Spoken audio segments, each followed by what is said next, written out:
And welcome back. I hope you're enjoying the YouTubes in which I brought out for the Midionpassion@gmail.com. Right now we're looking at the chin of the Mona Lisa. I want to show you that when those who are following, knowing about my YouTubes, who are just catching up, you got a lot of catching up to do. My apologies, but there's no way I can put all this knowledge of 7 years in you just on this one YouTube. Now I want to show you that this particular scar that's on her chin actually has writing in it also. Apparently everything seems to match up right. You got to be the judge along with me on this one. I haven't got into the purity of it, but everything seems to line up. Now when you take a look at his numbers or letters on it, it's an N upward W or an E and a D in his code.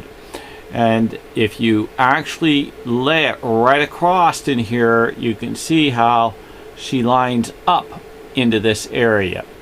What's very, very interesting, because if you take a look at the mustache, how it fits actually in the shadow of the area here. See all the roundness?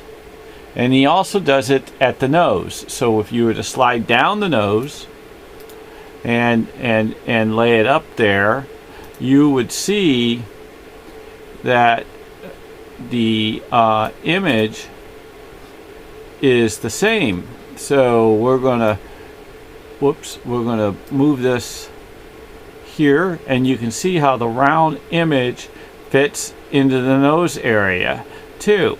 And if you actually see the letters that run across on the writing, they run across through here. Now there's an F/4 here. I've showed you that on one of my other YouTubes, and you can see the writings running through here, but they're very, very vague because I don't have a very good photo image. But let me show you where else he hides this work. And he hides this work right here, and you can see the letters running through here. So if I grab this image and if I set this up, Leonardo Da Vinci again is a copy machine, so I only showing you areas in which he is constantly repeating his work. So you see how it flows right in there, and you can continue.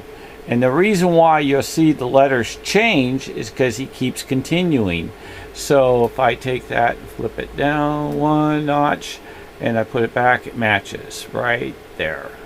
Okay, and if I put it back over here, it matches. See, his N could look like a W, and his W can look like an N, depending upon how he shades it.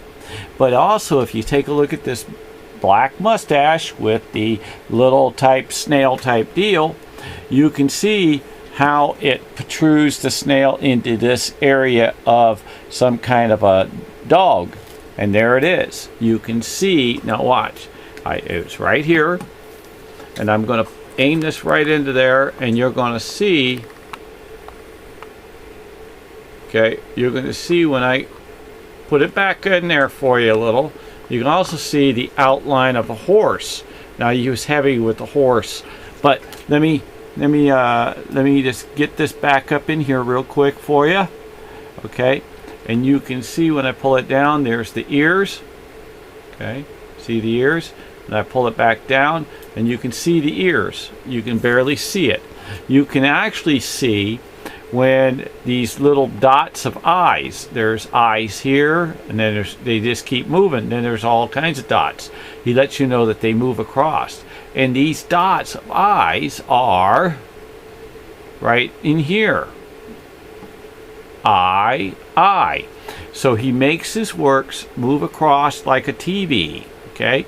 That's Leonardo da Vinci's tricks. Because when you go to put this down, here we go real quick for you to see. You go to put this down, and you go to put the Mona down. I'll give you a quick scenario or a little viewing. He takes his work and he gets it where he wants, and again he makes it go across the room. See? He moves her and him across the painting. And he fits everywhere. How he did it? Well, God knows that he gave him all the talent in the world.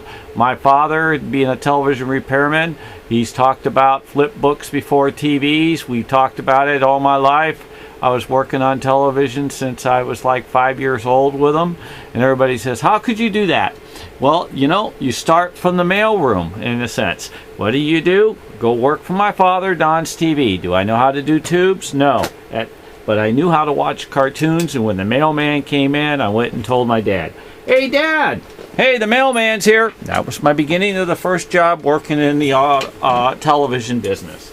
Okay, and then I worked my way up to be a TV tube tester and so on.